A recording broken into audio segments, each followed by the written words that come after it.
Sebelum mulai videonya, jangan lupa klik tombol subscribe dulu ya. Terima kasih.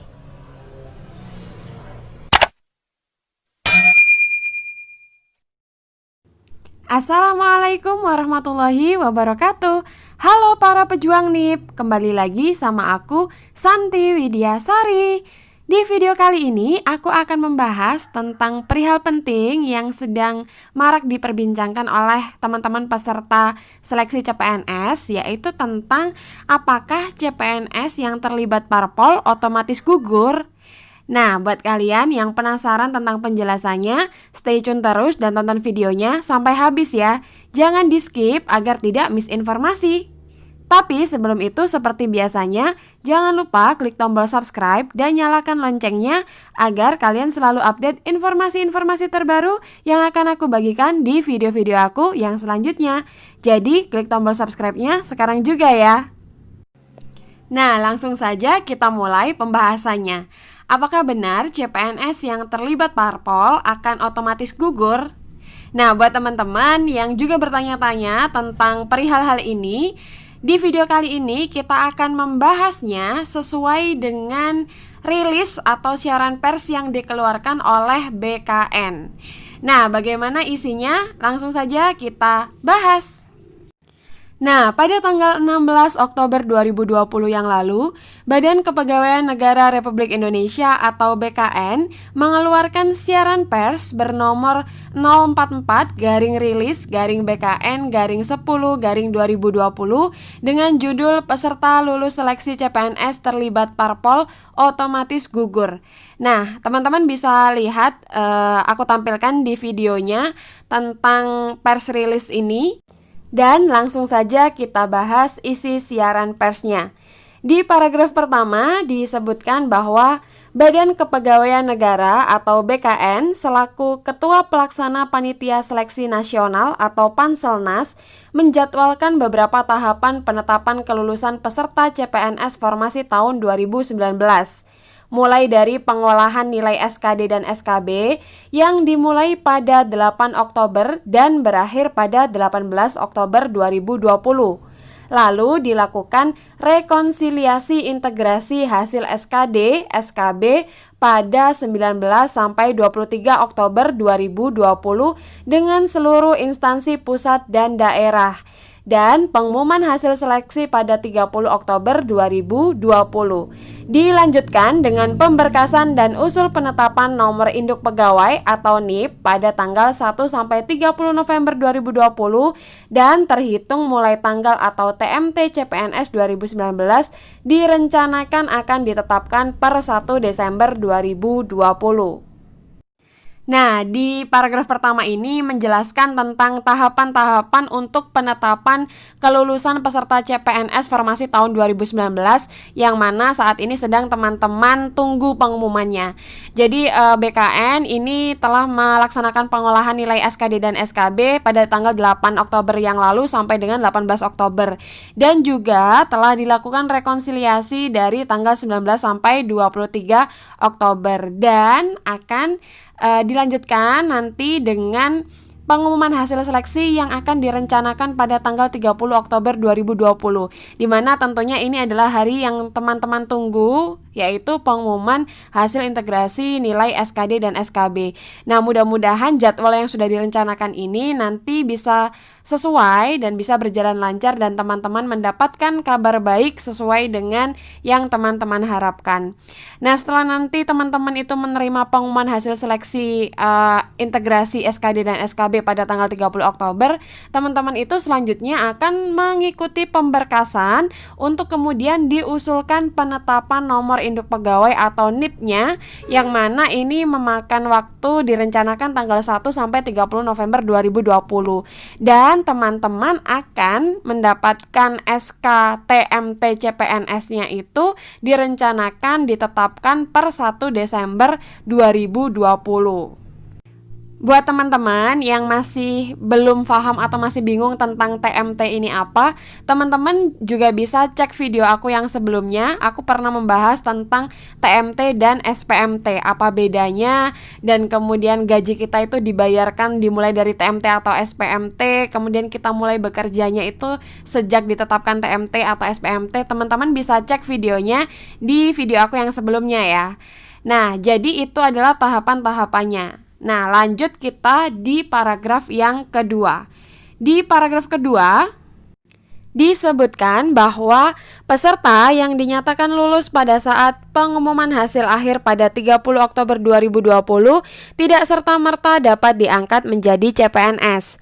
Ada sejumlah verifikasi peserta yang dilakukan, misalnya keabsahan dokumen pendidikan, kesehatan, keterangan tidak pernah diberhentikan sebagai CPNS atau anggota TNI atau Polri, dan tidak terlibat dalam politik praktis atau menjadi anggota atau bagian dari partai politik atau parpol.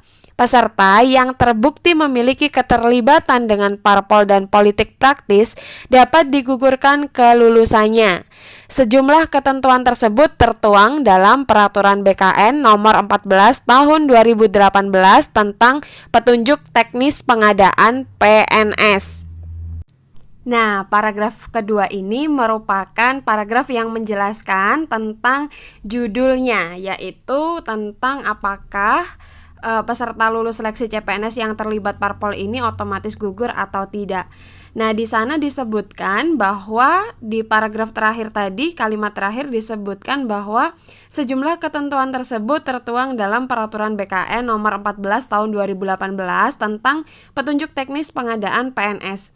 Nah, di sini saya juga sudah sertakan, teman-teman bisa lihat tentang Peraturan BKN Nomor 14 Tahun 2018 yang dimaksud, yaitu pada nomor 4 tentang pelamaran, pada poin B tentang persyaratan itu disebutkan bahwa persyaratan untuk dapat melamar menjadi PNS di poin E adalah tidak menjadi anggota atau pengurus partai politik atau terlibat politik praktis.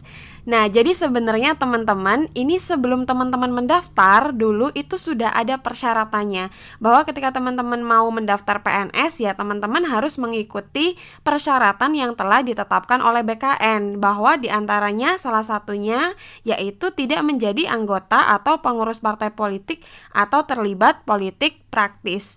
Nah, tapi untuk menjabarkan poin ini yang tentunya teman-teman mungkin sebelumnya itu pernah tergabung di parpol, kemudian sekarang mengikuti CPNS dan sudah sampai tahap SKB, kemudian teman-teman itu galau atau bingung ini gimana.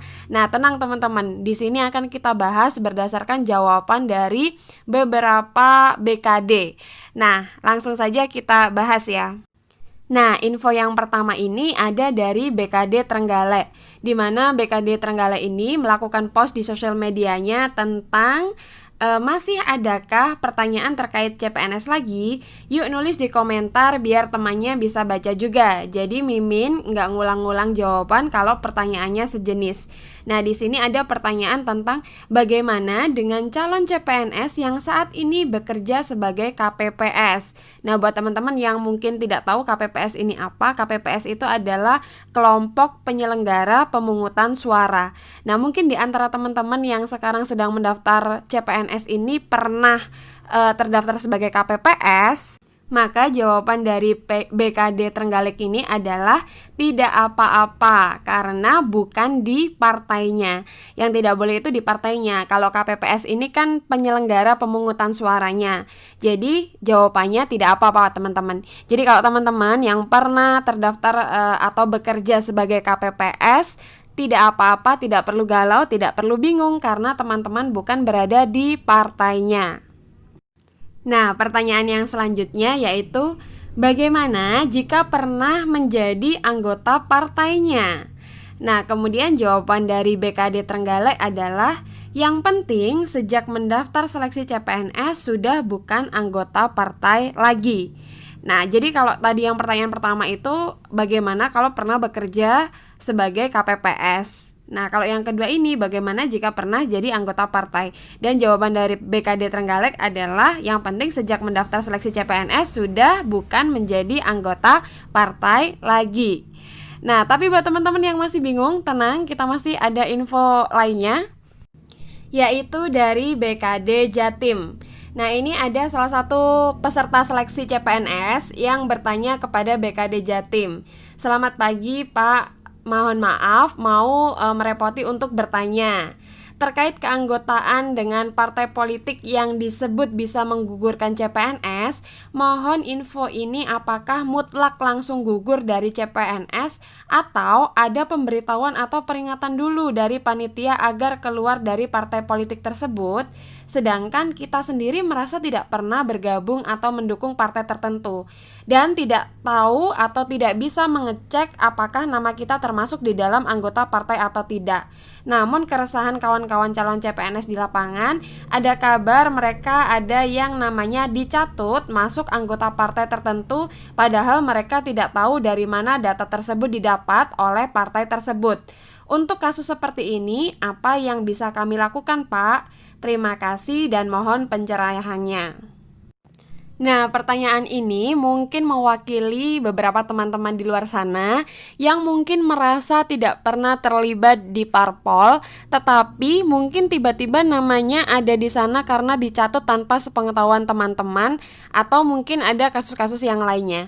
Nah, di sini jawaban dari BKD Jatim yaitu sebelum CPNS tidak diatur.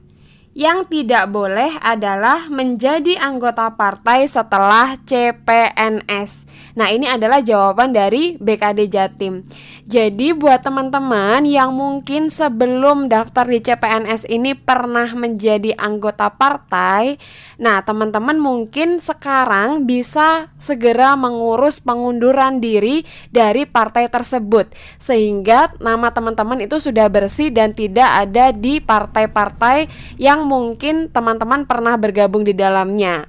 Nah, itu adalah solusi buat teman-teman yang mungkin pernah tergabung di partai. Nah, buat teman-teman yang tidak pernah bergabung, maka teman-teman santai saja, teman-teman tidak perlu panik, tidak perlu overthinking, tetap tenang. Kalau memang teman-teman merasa tidak pernah, ya tidak apa-apa gitu, tidak perlu terlalu overthinking teman-teman. Nah, jadi itu tadi adalah pembahasan tentang seputar apakah peserta yang lulus seleksi CPNS ini yang terlibat parpol otomatis gugur atau tidak. Nah, jadi solusinya ya tadi teman-teman, kalau memang teman-teman merasa tidak pernah, ya teman-teman santai saja, tidak perlu panik, tidak perlu khawatir, dan tidak perlu overthinking. Nah, buat teman-teman yang pernah terlibat, teman-teman bisa mengurus pengunduran diri dari sekarang, sehingga nanti ketika pengumuman, nama teman-teman sudah bersih dan teman-teman sudah tidak tergabung lagi atau tercantum namanya dalam partai politik. Nah, sekian dulu pembahasan di video kali ini. Semoga membantu ya teman-teman. Dan terima kasih telah menonton videonya. Jangan lupa klik tombol subscribe, like, komen, dan share video ini ke semua sosial media teman-teman. Terima kasih telah menonton. Sampai jumpa di video yang selanjutnya. Assalamualaikum warahmatullahi wabarakatuh. Eits, bagi yang belum subscribe, jangan lupa klik tombol subscribe-nya sekarang juga ya. Terima kasih telah menonton.